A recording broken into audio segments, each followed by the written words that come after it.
মুসলিমদের ঐক্যের বন্ধনে আবদ্ধ থাকতে হবে। মুসলিম যত বিভক্ত হবে মুসলিমদের শক্তি তত দুর্বল হয়ে যাবে এবং সমাজে অসংখ্য বড় বড় অপরাধ রয়ে গেছে। আজকে দেখেন নামাজিরা নিজেরা মারামারি করে, নামাজি মারামারি করে, বেনামাজির সাথে কোনো বিরোধ নাই, বরং বেনামাজিরে এই গ্রুপও টানে ওই গ্রুপও টানে, বেনামাজিরে দুই গ্রুপে টানে। মসজিদে যারা নামাজ পড়তে আসছে ওই নামাজিরাই নামাজ পড়তে যায়, এক গ্রুপ কেউ রাবুল ইয়াদান করতেছে, কেউ করতেছে না, কেউ আমিন একটু সশব্দে বলতেছে, কেউ নিঃশব্দে বলতেছে, কেউ মানে সূরা আল ফাতিহা পড়তেছে ইমামের পিছনে, কেউ পড়তেছে না, বাস নামাজিরা। তো এই একতালাপ তো আজকের যুগের না, এটা তো 1400 বছর ধরে এই একতালাপ আছে, ছিল না? এই 1400 বছর ধরেই এই একতালাপ ছিল, আছে এবং থাকবে। কিন্তু এই ইখতিলাফের কারণে নামাজি তো মারামারি করতে পারে না, ঝগড়াঝাটি করতে পারে না। মসজিদের ইমাম সাহেবের পিছনে, একটা মসজিদে যখন সালাত হয়, নামাজ হয়, ইমাম সাহেবের পিছনে কত রকমের লোক নামাজ পড়ে না? সুদখোরেরা নামাজ পড়ে না আমাদের পিছনে? বড় বড় সুদখোর, বড় বড় ঋণ খেলাপি আমাদের মুসল্লি, বড় বড় ঘুষখোর আমাদের মুসল্লি, বড় বড় জেনাকারী বেবিচারী লোক আমাদের পেছনে নামাজ পড়ে। কোনদিন ইমাম সাহেব বলছে যে খবরদার সুদখোরেরা মসজিদ থেকে বাইরে হয়ে যান, আমার পিছনে কোনো সুদখোর নামাজ পড়তে পারবেন না, এই কথা কোন ইমাম সাহেব বলছে? ইমাম সাহেবের মসজিদের সভাপতি, সেক্রেটারি সবাই তো সুদখোর আর ঘুষখোর। ইমাম সাহেব যদি ওই কথা বলে ইমাম সাহেবের চাকরি থাকবো? ইমাম সাহেব কিন্তু বলে কোনোদিন বলে না যে খবরদার সুদখোরেরা মসজিদ থেকে বাইরে যান, ঘুষখোরেরা বাইরে যান, টাই পড়ছেন যারা তারা বাইরে যান। টাই পরা ব্যাপারে অনেকে আমরা ফতোয়া দিই বসে বসে, কিন্তু কোনোদিন মসজিদে বলছে যে টাই পড়ছেন যারা, শার্ট প্যান্ট যারা পড়ছেন মসজিদ থেকে বাইরে যান? কারণ সভাপতি সাহেব, সেক্রেটারি সাহেবের তো শার্ট প্যান্ট পরা, টাই পরা, এই মাসালা এখানে নাই। কিন্তু যদি কারোর দুর্বল পায় ইমাম সাহেব, যদি দেখে যে একজন একটু আমিনটা সশব্দে বলছে, কোন ক্রমে ভুল ক্রমে একজন মুসল্লির রাফল ইয়াদান করছে, ইমাম সাহেব সাথে সাথে বের করে দিচ্ছে, বলে তো আপনি আর এই মসজিদে আসবেন না, যান মসজিদ থেকে বের হয়ে যান। নাউজুবিল্লাহ, মসজিদ থেকে আল্লাহর বান্দাকে বের করে দেওয়ার অধিকার আপনি কই পাইলেন? আল্লাহ পাক কোরআনে কারীমের মধ্যে বলছেন, ওয়ামান আযলামু মিম্মান মানা মাসাজিদাল্লাহি আন ইউযকারা ফিহা ইসমুহু। আল্লাহর মসজিদে আল্লাহর বান্দারা আল্লাহর নাম উচ্চারণ করবে, আল্লাহর জিকির করবে, এই ক্ষেত্রে যারা বাধা দেয় তাদের থেকে বড় জালেম আর কে হইতে পারে? তাহলে আল্লাহর মসজিদে বাধা দেওয়ার অধিকার তো আপনার না। আপনি সুদখোরকে বাধা দিলেন না, ঘুষখোরকে বাধা দিলেন না, এত বড় বড় অপরাধীদেরকে বাধা দিলেন না। এই লোক যদি আপনার দৃষ্টিতে অপরাধ করেও থাকে, তো ওই অপরাধ কি সুদখোরের থেকে বড় অপরাধ? ঘুষখোরের থেকে বড় অপরাধ? আমিন একটু জোরে বলছে, এটা কি সুদখোর ঘুষখোরের থেকে বেশি অপরাধ করে ফেলছে? রাফল ইয়াদান করছে, এটা কি বড় অপরাধ করে ফেলছে? তাহলে আপনি এদেরকে কেন মসজিদ থেকে বের হয়ে যেতে বলবেন? আপনার পিছনে বড় বড় অপরাধীরা সবাই নামাজ পড়তে পারে, কারো ব্যাপারে কোনো কথা নাই, কিন্তু এই একটা আমলের ইখতিলাফের কারণে আপনি তাকে মসজিদ থেকে বের করে দিবেন। মুসলিমদের মধ্যে, এবং আমরা এক মুসলিম নামাজি আর এক নামাজিরে বলে লা মাযহাবি। লা মাযহাবি শুনছেন না? আপনাদের দেশে বলে নাকি? আচ্ছা শোনেন, যারা রাফল ইয়াদান করেন নামাজের মধ্যে, এই রাফল ইয়াদান কি কোনো মাযহাবে নাই? শাফি মাযহাবে আছে, মালিকি মাযহাবে আছে, হাম্বলি মাযহাবে আছে। আমিন সশব্দে বলা, এগুলা কি কোনো মাযহাবে নাই? আছে না? তাহলে এবং যারা নিঃশব্দে বলতেছেন, যারা আস্তে বলতেছেন, সেটাও তো মাযহাবে আছে, হানাফি মাযহাবে আছে। যারা রাফল ইয়াদান করতেছেন না তাদেরটাও আছে। তাহলে যারা রাফল ইয়াদান করতেছেন তাদেরটাও মাযহাবে, যে কোনো এক মাযহাবে আছে, যারা করতেছেন না তাদেরটাও আছে। যারা আমিন সশব্দে বলতেছেন তাদেরটাও আছে, যারা নিঃশব্দে বলতেছেন তাদেরটাও আছে। আচ্ছা, যারা নামাজে পড়ে না তাদেরটা কোন মাযহাবে আছে এটা বলেন? এক জায়গায় ওয়ালা দাল্লিন আর জাল্লিন নিয়ে মারামারি লাগছে। এখন ইদানিং এই মারামারি হয় না, এক গ্রুপ বলে যে ওয়ালা দাল্লিন, আর এক গ্রুপ বলে ওয়ালা জাল্লিন। এখন দুই গ্রুপ মারামারি জোরে সোরে। তো এখন ওই এক লোকেরা যায় বলে যায়, তুমি ওয়ালা দাল্লিন না জাল্লিন? বলে যে ভাই আমি নামাজে পড়ি না। তো নামাজ না পড়লে আর দাল্লিনের ঝামেলাও নাই, জাল্লিনের ঝামেলাও নাই। আরেক জায়গায় কিয়াম আর বেকিয়াম লয় মারামারি লাগছে। এক গ্রুপ বলে যে মিলাদের মধ্যে কিয়াম করতে হবে, আরেক গ্রুপ বলে যে করা যাবে না। তা এক লোকের সকল মারামারি শুরু হয়েছে, এক লোক রুকুর মধ্যে যাই রয়েছে। কি ব্যাপার ভাই, তুমি আমরা রয়েছো কেন? আমি কিয়ামিও না বেকিয়ামিও না, আমি রুকু অবস্থায় আছি। যারা নামাজি, যারা নামাজ পড়তে গেল, তাদের যেই কার্যক্রম, যেই আমল, এটা এক মাযহাবে না এক মাযহাবে দেখা যায় আছে।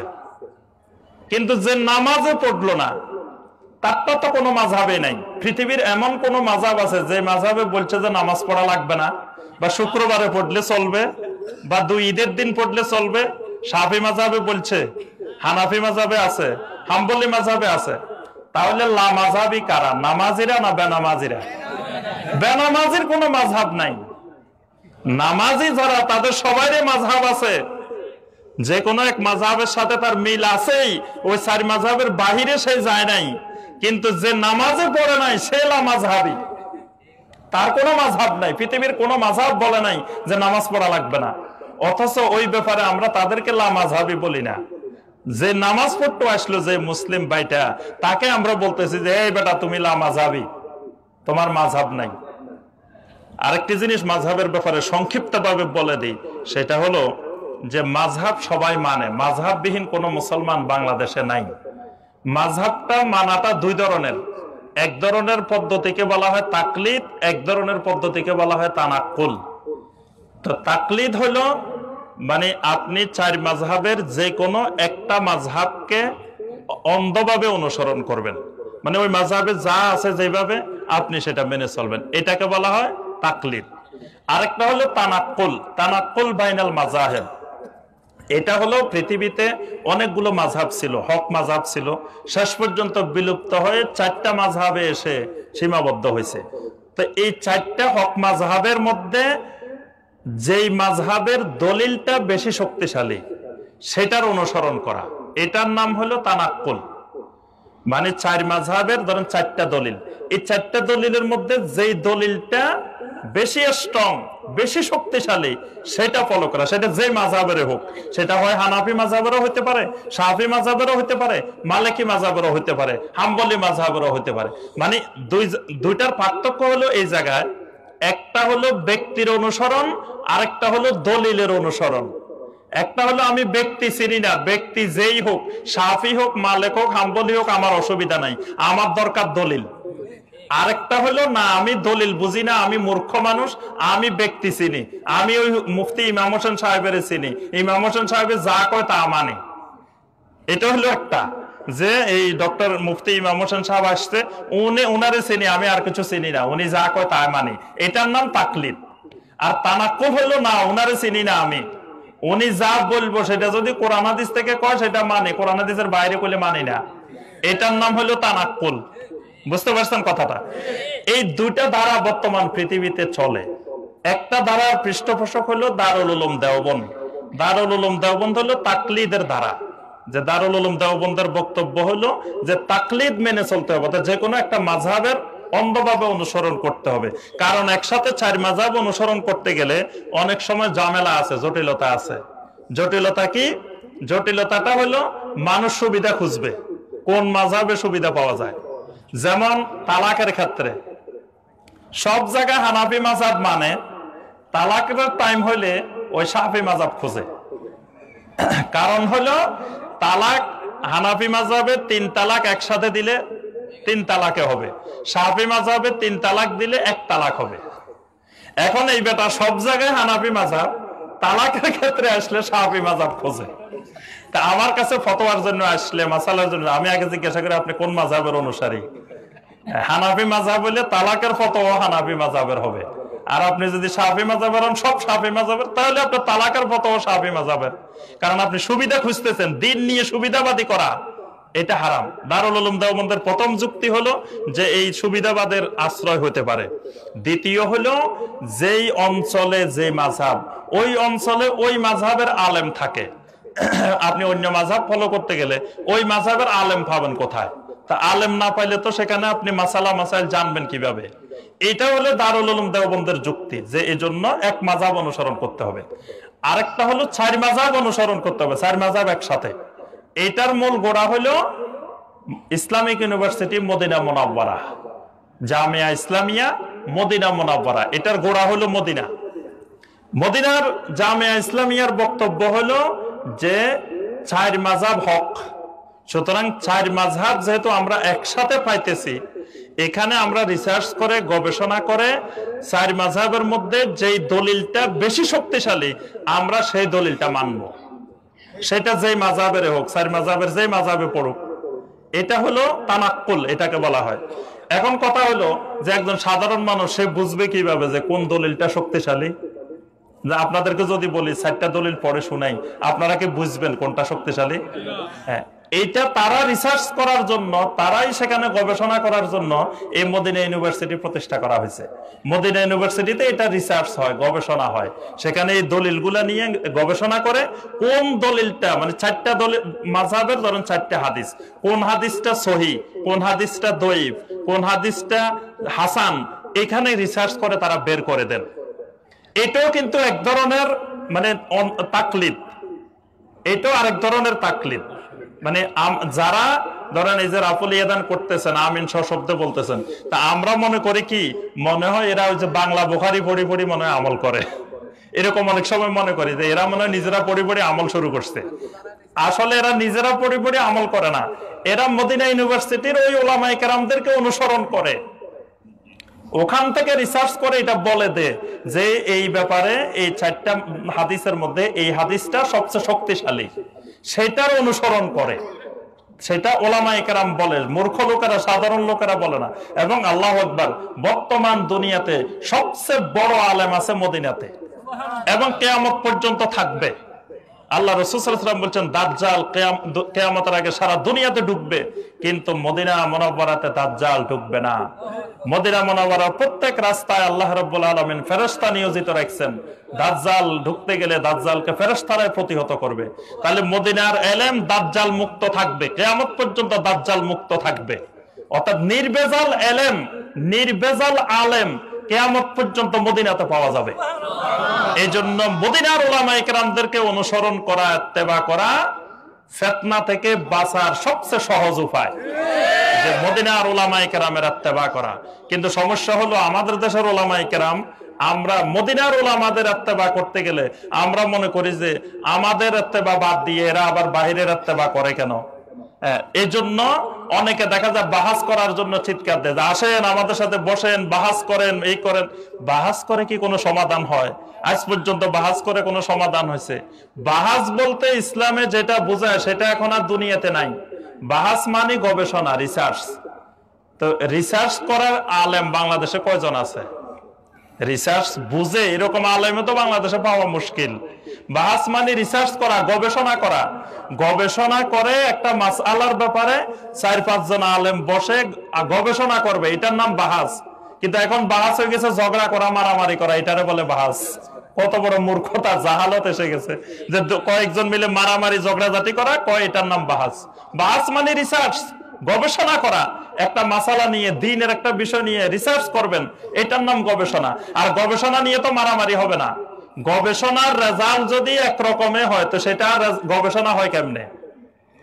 সাধারণ যারা গবেষক আছেন, যারা জেনারেল শিক্ষিত আছেন, তারা জানেন যে একটা বিষয় রিসার্চ যখন করা হয়, 5 জন যদি রিসার্চ করে, 5 জনের রিসার্চের রেজাল্ট তো একরকম হবে না।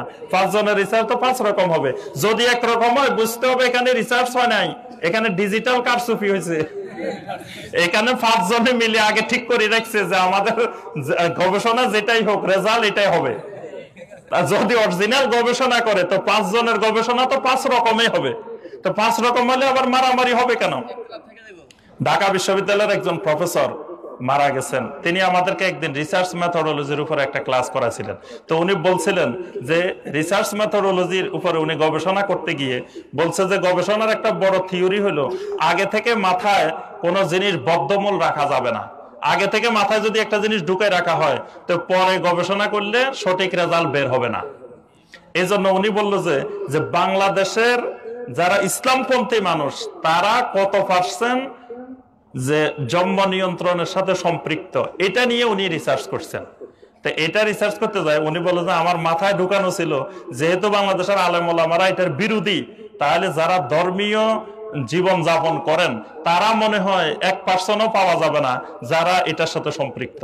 তো উনি বলেন যে পরে আমি যখন রিসার্চ করতে পাঠাইলাম বিভিন্ন অঞ্চলে, এবং যে অঞ্চলের মানুষ বেশি ধার্মিক সেই অঞ্চলে পাঠাইছি, পাঠানোর পরে ওই মেয়েদেরকে বাড়িতে মহিলাদের কাছে পাঠাইছে, মহিলা লোকেরা তখন তাদেরকে ফেতনা বলে মারি বাড়ি থেকে বের করে দিছে। পরে বলে যে আবার বোরকা পরায়, বোরকার উপরে ছাতা দিয়ে তারপরে এদেরকে পাঠানো হয়েছে। পাঠানোর পরে মহিলারা বিভিন্ন তথ্য বিভিন্ন ইনফরমেশন দিচ্ছে। ইনফরমেশন নেওয়ার পরে দেখা গেল প্রায় 70% এটার সাথে সম্পৃক্ত। তো উনি বলে যে আমার মাথায় আগে ধারণা ছিল কি, পরে গবেষণার রেজাল্ট হলো কি। মানে রিসার্চ হলো এরকম একটা জিনিস। তো রিসার্চ যদি হয়, বাহাস যদি হয়, তো বাহাস তো 5 জনের 5টা হবেই। তো সেটা নিয়ে আবার ঝগড়া মারামারি হবে কেন? আরেকটা বিষয় এখানে খেয়াল রাখতে হবে, যেটা না বললে নয়, সেটা হলো আপনার একটা বিষয় নিয়ে দুইজন আলেম দুই রকম মতামত প্রকাশ করতেছেন। একজন বলতেছেন যে এটা এরকম হবে, আরেকজন বলতেছেন যে এটা এরকম হবে। এখন দুইজনে মিলে যদি এই স্টেজে বসে আপনাদের সামনে বলতে থাকে, তা আপনারা কি এটা সমাধান দিতে পারবেন? আপনারা দলিলের কি বুঝেন? এখন এখানে দুইজনের সমাধান দিতে হলে একজন বিজ্ঞ নিরপেক্ষ আলেম লাগবে, যিনি আমারও পক্ষের না উনারও পক্ষের না। উনি বুঝবেন শুধু, উনি আল্লাহর পক্ষ থেকে, আল্লাহর পক্ষের উনি লোক। উনি কোরআন বুঝবেন, হাদিস বুঝবেন, কোন দলিল মজবুত এটা বুঝবেন। আমাকেও চিনবেন না, উনাকেও চিনবেন না। এরকম লোক বাংলাদেশে আছে এখন। যত ওলামায়ে কেরাম বলেন, যারাই বলেন, কেউ এক গ্রুপের সাথে না এক গ্রুপের সাথে সম্পৃক্ত। তো উনি তো ওই গ্রুপেরটাই মনে করবেন যে হক। তো এটা সমাধান দিবে কে? ওই সমাধান দেওয়ার আলেমে তো এই দেশে নাই। তা আপনার এই জন্য বাহাস করে, মারামারি করে, এগুলা নিয়ে ঝগড়াঝাটি করে, এগুলা সব বন্ধ করে আমরা যেটা মনে করি সেটা হলো যে এই যুগে নবী নাই, রাসূল নাই, কোন আমরা নবী পাই নাই, সাহাবায়ে কেরাম পাই নাই, তাবেঈনে কেরাম পাই নাই, তাবেঈনে কেরাম পাই নাই। এই ফিতনার যুগে আমরা বসবাস করতেছি। এই যুগে কোরআন সুন্নাহকে শক্ত করে আঁকড়ায় ধরে, কোরআন সুন্নাহর সাথে নিজের জীবনকে আঁকড়ায় ধরে যতটুকু সম্ভব সহি দ্বীনের উপরে থাকার জন্য চেষ্টা করব। কিন্তু দ্বীন নিয়ে কারো সাথে ঝগড়া বিবাদ, মারামারি, ফিতনা ফাসাদ এগুলো সৃষ্টি করা যাবে না।